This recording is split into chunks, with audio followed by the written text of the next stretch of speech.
Assalamualaikum warahmatullahi wabarakatuh. Selamat pagi teman-teman. Sebelumnya izinkan kami untuk memperkenalkan diri terlebih dahulu. Kami dari kelompok 12 yang beranggotakan Lutfi Alfiani NIM 4319120, kemudian Endah Ayu Hayana Cut Aselia NIM 4319130, dan yang terakhir saya sendiri Ami Afida NIM 4319135. Di sini kami akan membahas mengenai Rasmul Quran. Selanjutnya, materi yang kita bahas ada yang pertama, pengertian Rasmul Quran, yang kedua, sejarah perkembangan Rasmul Quran, yang ketiga, cara-cara penulisan Rasmul Quran, dan yang terakhir, pendapat ulama mengenai Rasmul Quran. Langsung saja ke materi yang pertama mengenai pengertian Rasmul Quran. Apa itu Rasmul Quran? Rasmul Quran terdiri dari dua kata, yaitu rasm dan Quran. Rasm sendiri berarti bentuk tulisan atau atsar dan alamah, sedangkan Quran adalah kalam Allah yang diturunkan kepada Nabi Muhammad SAW dengan perantara malaikat Jibril yang ditulis dalam mushaf-mushaf dan disampaikan kepada umat manusia secara mutawatir atau berturut-turut. Dengan demikian, rasm Quran berarti bentuk penulisan Al-Quran yang sebagian ulama menyebutkan dengan rasm mushaf atau rasm Utsmani. Selanjutnya, materi mengenai sejarah perkembangan Rasmul Quran. Di sini dibagi menjadi 3 zaman. Yang pertama ada zaman Nabi Muhammad SAW. Pada zaman ini, Al-Quran ditulis pada benda-benda sederhana seperti kepingan-kepingan batu, tulang-tulang kulit, unta, dan pelepah kurma.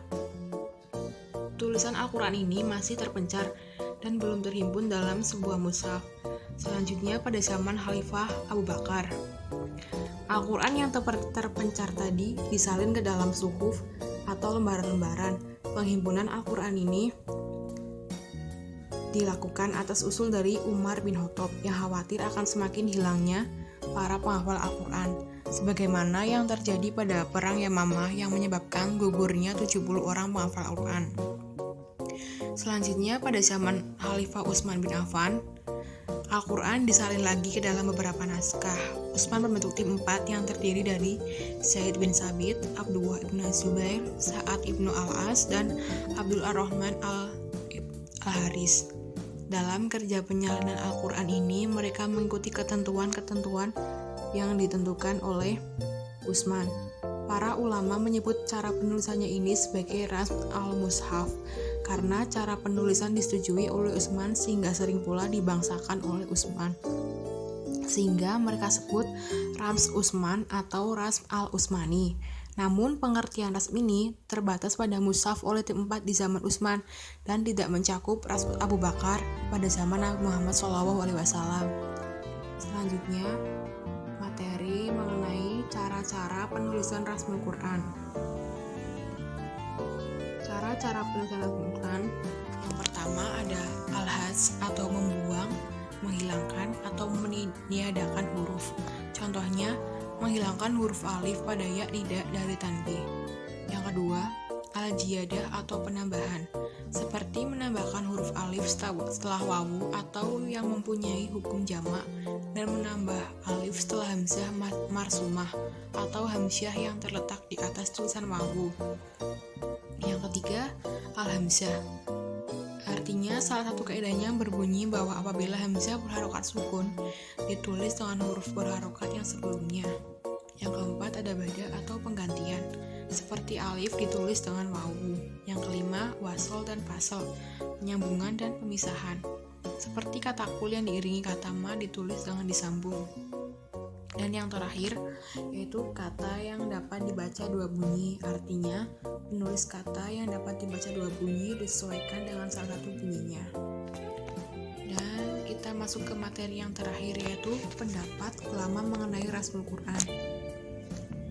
Di sini disebutkan menjadi 3 kelompok. Yang kelompok pertama atau dari jumhur ulama berpendapat bahwa pola rasm Utsmani bersifat tauqīfi karena para penulis wahyu tersebut adalah sahabat-sahabat yang ditunjuk dan dipercaya Nabi Muhammad SAW, dan para sahabat tidak mungkin melakukan hal-hal yang bertentangan dengan kehendak dan restu Nabi.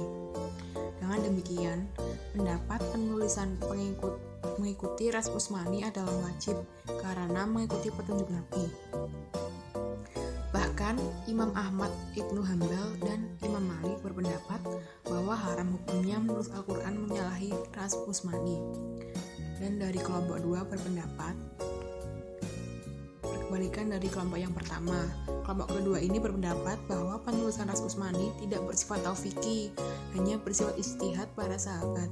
Karena itu ada perbedaan model-model penulisan Al-Quran dalam mushaf-mushaf mereka. Kemudian kelompok ini juga berpendapat bahwa tidak ada masalah jika Al-Quran ditulis dengan pola penulisan standar atau ras imla'i. Dan yang terakhir dari kelompok ketiga atau kelompok penengah ini berpendapat bahwa penulisan Al-Quran dengan ras imla'i dapat dibenarkan, tetapi khusus bagi orang awam. Bagi ulama atau yang memahami ras Utsmani tetap wajib mempertahankan keaslian ras tersebut. Pendapat ini juga diperkuat oleh Al-Zarqani bahwa ras imla'i diperlukan untuk menghindari umat dari kesalahan membaca Al-Quran. Sedangkan ras Utsmani diperlukan untuk memelihara keaslian mushaf Al-Quran. Demikian materi yang dapat kami sampaikan. Kurang lebihnya kami mohon maaf. Semoga bermanfaat. Sekian dari kelompok kami. Wassalamualaikum